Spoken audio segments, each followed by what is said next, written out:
Damn phone. Hey, Gator Nation. Welcome back to the Respect Our Decision podcast. Guys, this is our raw reaction for the Utah game. Obviously, guys, not a good night for the Gators overall. Didn't get the result that we were looking for. Um, a lot of good, a lot of bad. We're going to talk about it real quick, just give our thoughts. As always, guys, make sure you go out, download us wherever you get your podcast from. And if you're checking us out on YouTube, if you would, drop a subscribe down below and maybe leave your comments on give one comment on what you liked and obviously one comment on what you didn't like. Obviously you didn't like the result. We know that. So keep it PG in the comments, fellas, if you don't mind. I understand we're all a little frustrated today. But no, we just wanted to jump on and give our takes on the game. Usually I let my co-host go first. Today, I'm going to do a little different. I want to say some things real quick and just go ahead and get some of this out of the way. Some good. I really, as a whole, like the way Graham Mertz played football last night. I think the young man tried to put this team on his shoulders and do some things. He had great command of the offense, threw some really nice balls. He made a couple of mistakes, but nothing that was costly. I don't count the interception. It was a pass that hit your number one wide receiver right in his hands, and he let it go through his hands instead of knocking it down or whatever, and it gets picked inside the red zone. So, young guys on the team looked really good. Shamar James, Trey Wilson, Kelby Collins flash, TJ Searcy got us a real one in that young man. I think he's going to be a phenomenal football player. Obviously, the offensive line is a problem. We talked about that during the spring game, and we talked about it again. As fall camp was developing, we were worried, obviously, with the loss of a Godwin having to go back home with his mother being sick, and just replacing a lot of guys. So, as a whole, I thought the defense looked really solid when not put in bad positions, but I think this all falls on Billy Napier's shoulders completely. Honestly, I mean, it just special teams continue to be an absolute disaster, game changer, whatever you want to call them. Play calling was questionable at best in a lot of situations. I know Wes really wants to hit on some of that, so I'm not going to take his thunder there. But I haven't been one that was on the hype train for Billy needs to hire an OC, but my ticket might be punched after watching last night. I really am beginning to think that maybe it's time for Billy to let this go and let somebody else take the reins. CJ, what are your takes? First and foremost, Graham Mertz looked great. I think that as far as like bright spots of the game, it's got to be him, right? He was throwing passes, looked great. He put his body on the line to try to get a first down at one point. Which is something we didn't see from a quarterback that was much more known for his running ability last year. But Graham Mertz definitely put his head down, tried to get the first down. The interception wasn't his fault. I understand Ricky might have reacted late, but you've got to catch that. You know that Graham doesn't have a lot of time to throw that football based on how the offensive line was playing. You're down Kingsley, which sucks. I think that maybe that helps a little. But when you just have simple procedure penalties, as far as guys not getting lined up, too many men in the backfield, you would get a first down and immediately be negated by something. Um, you can't have a night where you cannot convert on third down on offense, and some of that falls on the play calling, and then some of it just follows on you've got to execute. You've got to you had those positions where those guys would get first downs and they'd be called back. So you can't have that. The defense played much better than we've seen the defense play in a long time. They were able to get off the field on third down. Aside from the times where you put the defense in a position where they're backed up in the shadow of their own goal post to start a drive. Thank you, special teams coordinator. Just the 70-yard bomb to start the game caught us off guard. You saw RJ Moten kind of lose his assignment there, the crossing route, and got thrown over his head. Jason Marshall tried his best to run it back down. Um, yeah, but there was some good stuff, but it's just overshadowed by the really bad stuff that just can't happen. And it's not like it's stuff that you can't be fixed, though. I mean, it's simple coaching. You've got to line up right. You've got to, you can't commit dumb penalties in bad positions. And there's just a lot of things right there that you can clean up and you can get better for the next week. Luckily, next week we have McNeese. You've got to take that game as a game to really fix your problems before Tennessee comes to town. Just the special teams, I don't understand how in the world you've got guys fielding punts when they're running backwards to field them. You've got guys that are calling fair catches at the 5-yard line. You've got guys that are trying to catch it when they're standing on the goal line as opposed to letting it go into the back in the end zone. Um, just a lot of really dumb mistakes that hindered us from winning this game, and it's not so much that Utah just absolutely beat us. It's we beat ourselves a lot. You ended up shooting toes until you didn't have any toes left to shoot off. So I mean that's kind of the premise. It felt like I was watching us play Kentucky again, where it's just you've got every opportunity to win the game. Utah tried their damnedest to help us to help us get back into the football game, and just dumb mistakes wouldn't let us do it. All right, Wes, I know you got some things you'd like to vent about, so I'm going to go ahead and give you the floor, buddy. Yeah, man. Was disappointed in the way we came out and performed last night. It was not what I expected. I hate when people say the team didn't come ready to play because I don't even know what that means. They didn't come ready to play. They had errors. They had mental mistakes.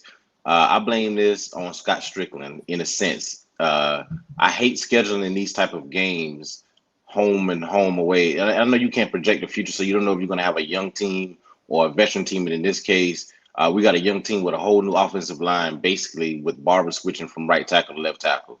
That played into you when you're playing on the road like that, and you have a new quarterback. Basically, everybody new except for Ricky and Austin Barber on the offense, with the exception of the backs. You're gonna have those things playing in a hostile environment. Utah was loud. They were out there. They were packed. There was game one. They wanted revenge. So the state of they wasn't ready to play. I don't buy that. To me, that's some things that need to be cleaned up as far as coaching. The game changers, you guys pointed that out. They cost us. I can't. Every punter has a shank punt every now and then, but you just don't want it in that situation. That cost us points. The defense allowed. I'm gonna go negatives first since I'm still hitting the negatives, then I go positive. But the defense allowed, I believe, like 50 yards in the second half and one touchdown, and that touchdown came off the pick that was inside their own 15, 20-yard line. I mean, so I can't say I was the disappointing part of the defense was the pressure. We got 0 sacks. I don't think that we even bothered them on defense as far as the quarterback sitting in the pocket. I mean, Princely and I talked about Princely having a breakout game against a true freshman at left tackle. Didn't see it. They had a new center in as well, and we got 0 pressure. They felt comfortable back there all night. And some of those games, and I spoke about the 08 year when we were recapping Swamp Kings, and I talked about how that Ole Miss game, it just seemed like everything was going wrong, and I just felt like we were going to lose. It was like this. The first play of the game, bomb. Moten trips up Marshall. Blunder looking like we were looking like the Three Stooges, somebody flipping over somebody and they score. Devin Moore makes a great play on the ball. We can't get it. You know what I mean? The Ricky Pearsall play gets popped up. The DB has his eyes closed and bats the ball in the air a second time, and it stays long enough for him to open his eyes back up and make the pick. Their redshirt freshman quarterback fumbles the ball. We knock into each other. He gets it back. It's like the ball wasn't bouncing our way, and sometimes that happens in football when you got to be lucky sometimes. And we couldn't get the key turnover. It was just crazy. But some positives because I'll probably remember some things because I'm in the moment. This is raw reaction. But some positive Trey looks good. Trey looks like a dude. I would like to see him get more and more touches as we go on. Caleb Douglas, besides the celebrations, when we try, I'm like, oh, we need to hurry up. Stop doing this first down. Let's hurry up and keep going. He looked good. Marcus Burks made a couple plays. The tight ends, I would like to see Bordenham a more faster tight end out there. Livingston tripped over his own foot. I like the way you were using the tight ends. They were involved. If they had a little bit more speed, they could have done some things with the ball after the catch. You guys talked about Mertz. He was solid. I don't want to say he was fantastic. He got to work on hitting the backs, but if that's the problem, him hit some of those backs in the backfield, then I don't. That's the least of my concern. They're going to get him killed back there. I was gonna say the plays that he missed through to the running backs was because he was hurried so bad. Like he was just trying like hell to get rid of the ball before he got hit in the mouth. Yeah, he missed a couple throws, but it wasn't nothing like I'm like, this is we got a problem at quarterback. No, the skill position guys. No, my problem is Billy getting away from the running game. And Hirsch mentioned maybe a new OC. The fourth down calls were mind-boggling to me. I'm sitting here like, what are we doing what are we doing? We Trying to be cute. Yeah. And then the formation, like if you on the road and you have this offensive line and it's 4th and 1, forget all that moving and let's try to do like Hirsch said, cute and getting this and maybe draw them. Do the quarterback sneak or get the ball to Montreal or Trevor and get the first down on 4th and 1. Don't have all that moving. Just line up and go. I'd rather we get stopped and talk about the offensive line some more than they have a procedural penalty. You know what I'm saying? It's like this offense can go from 20 to 20. We can go from our 20 to the opposing 20 and we stall. And it's frustrating. And I didn't like I don't know what with Trey Smack, but I don't trust our kicker. I hate it. Some people were like what's our kicker that went to Cincinnati? McPherson. Oh, McPherson ain't clutch. I bet you wish we had McPherson right now. Eddie Pinheiro. Eddie. Eddie Pinheiro. Pinheiro. Right now. I wish we had those guys. I mean, those guys you feel confident. 50 in, 55 in, we're good. And I'm hesitant every time we kick a 30-yarder, a 32-yarder. Anything that's not even extra points, I fear. That's where I've gotten to the point as far as our kicking game, and it's hard. We got to get somebody who can kick. Talked about the receivers. I love the receivers showed out. Love what Billy's going to do with that group. I love how he rotates them in and out. So you have different guys out there making plays and stay fresh. He did that when he was before. We have 3 groups, and then we have another 3 groups come in. So I'm not worried about seeing Eugene on the field. He's going to get his touches.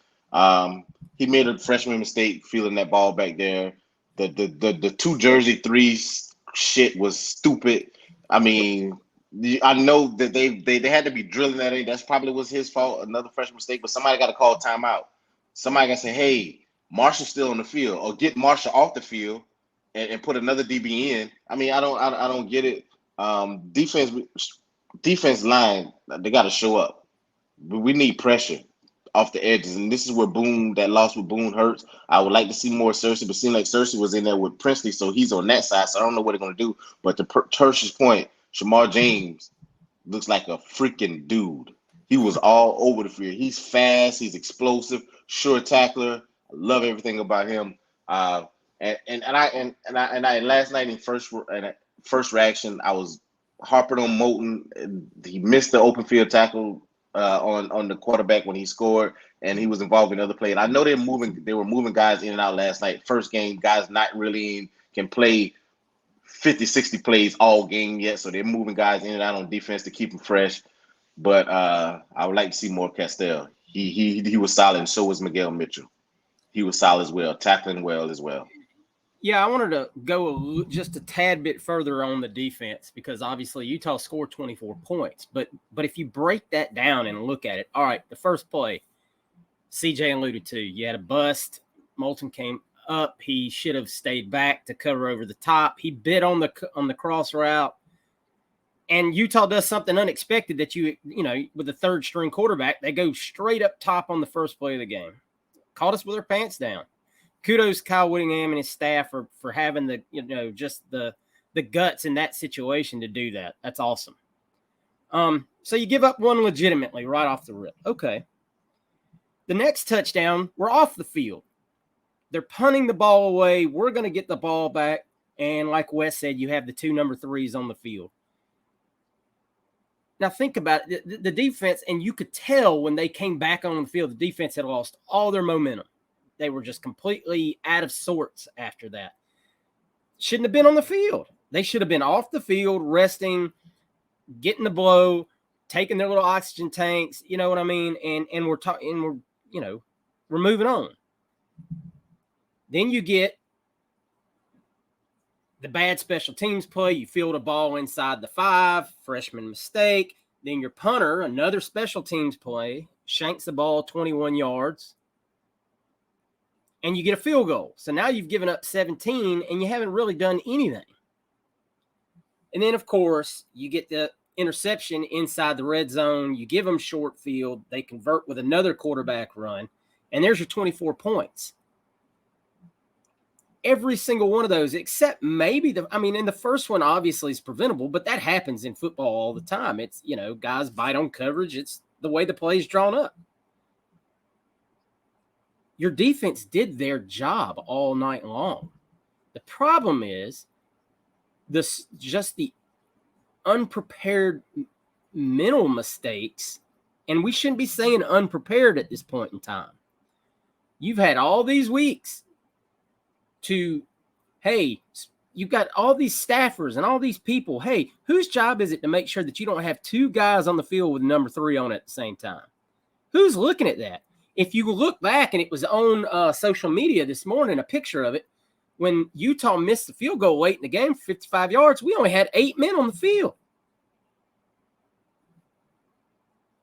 What's happening to these so-called game? They're game changers, all right. They're changing the game completely out of our favor. So, Billy, I pump Billy up, and I'm always the patience guy. Well, I've had patience with the special team stuff. It's time to figure this out. If Couch or whatever his damn name is, or whoever's running this thing, can't get it done, you need to make changes.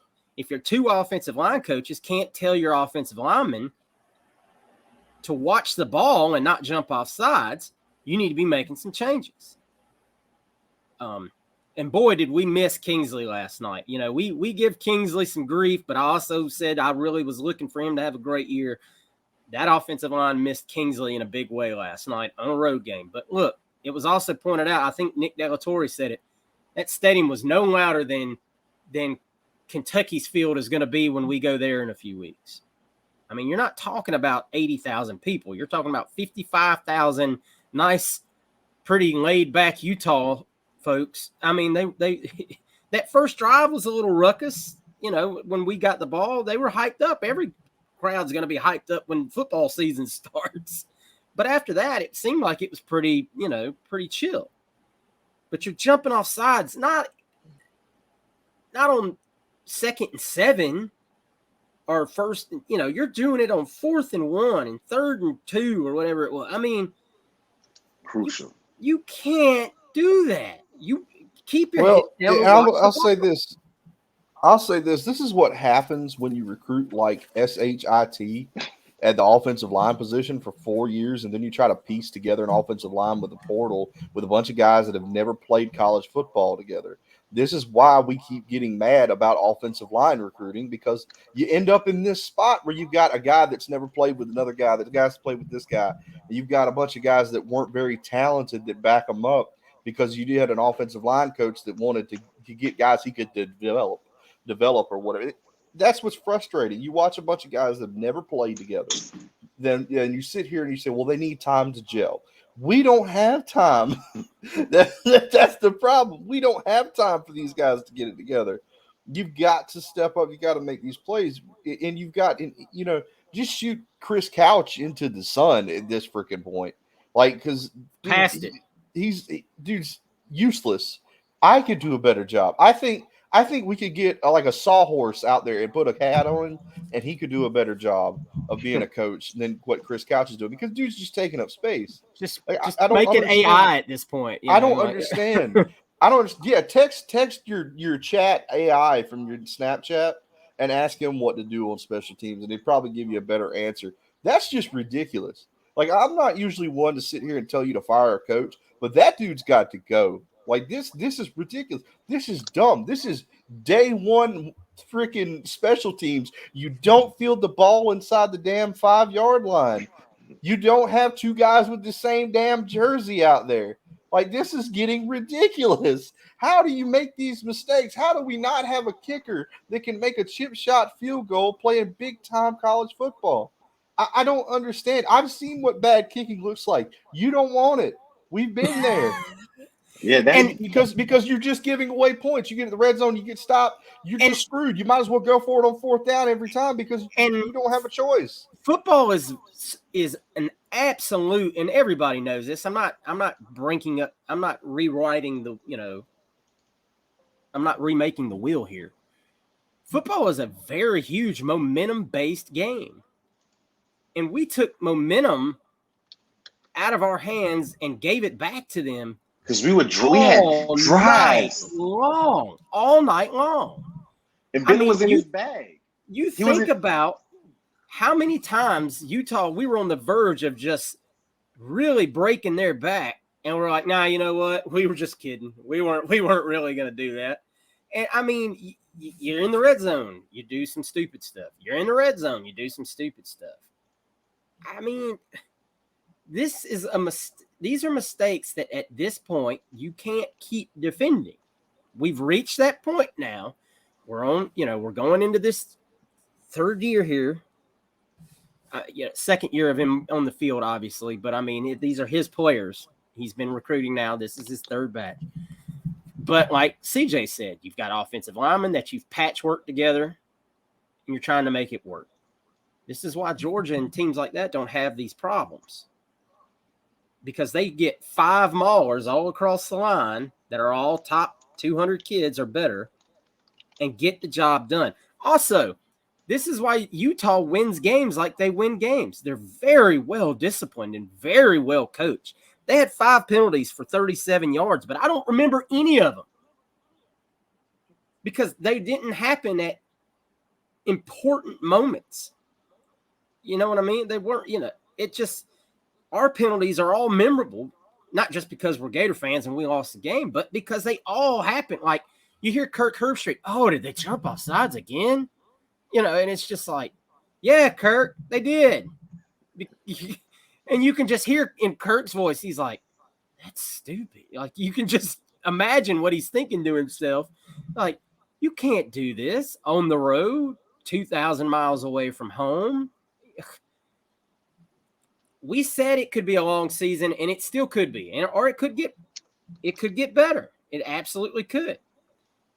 Like we said, we saw some flashes from the young guys. Trey Wilson is every bit of what I hoped he would be, and then some. I think he's going to have a phenomenal year and get more and more involved in the offense. Andy Jean was out with an injury. For those that don't know, he tweeted it out that he had an MCL sprain. That's why he was listed probably third on the depth chart. I would have to assume Arlis Boardingham is also injured, and that's why he was listed on third on the depth chart because he never touched the field, and all our tight ends got involved. Even Tony Livingston. There's a lot of those plays with those tight ends, especially to Odom, that if you had Boardingham out there, if he was healthy, fast, healthy receiver that he are stretching the field. There was times where like Odom was nothing but green grass in front of him because he's injured. He wasn't like he's a super athlete to begin with. He can't really make anything happen. But if you continue to use, or like when we threw the inside shovel pass to the tight end, I mean, I understand it got blown up, but if you do that stuff with like Arlis Boardingham, I think you're in a better spot. I think he's the kind of guy that's kind of designed for. Yeah, so, better athlete. Yeah, I mean, I think that and I'm not saying that they make the difference in the game. I don't think they do. But Andy Jean not being there sucks. If you had Andy Jean, I would have loved to have him on the field because I don't know, if Utah's having that much problem with Ricky and they're having that problem with Douglas and Eugene, Andy Jean would have just absolutely given them way more fits. And then who the heck are you covering? But I digress. I think sometimes Napier gets pass happy. Hirsch was mentioning the momentum, and it was a couple times on the drives, like he was in his bag. Like, I mean, the play calling, the little slip screen to Montreal right after hitting, I think it was not Livingston, it was Oldham cross. I mean, like, but then you got to, okay, let's slow down. We're still a running team. Let's get Montreal had one carry in the first half. Can't live that like that, man. I don't want to say that a part of that is you at some point you have to think, well, no, Billy knows, he's seen this offensive line in practice, regardless of whatever camp reports you get.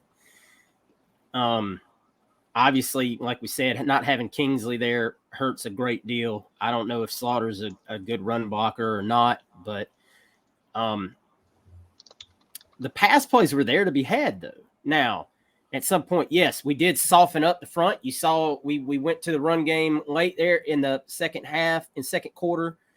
There was a drive, I know me and you talked about, Wes, where Trevor had like 2 carries back-to-back, was like 7-8 yards. Didn't run the ball again after that. It was like, nope, we softened that up. Let's, and then it was like that was over. And the one last thing I want to harp on is you get it down to 24-11, you get the ball back with like 5 minutes to play, and then you just act like it's the first quarter. No sense of urgency. Kids just kind of lining up at their own casual pace.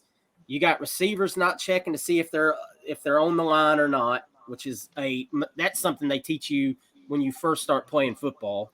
You look over to the ref and ask him, am I on or off? And the ref tells you. Like, it's just, that's there was one procedure penalty on there in the red zone where they had the 3 in the bunch set to the left. That was Marcus Burke. Yeah, he got called for that. It almost seemed like Ricky was over there trying to tell him, hey, you need to back up. You're not, or you need to step on the line because you're not lined up right. But once again, you're right there, and the official is right next to you, and you're supposed to look out to him and say on or off.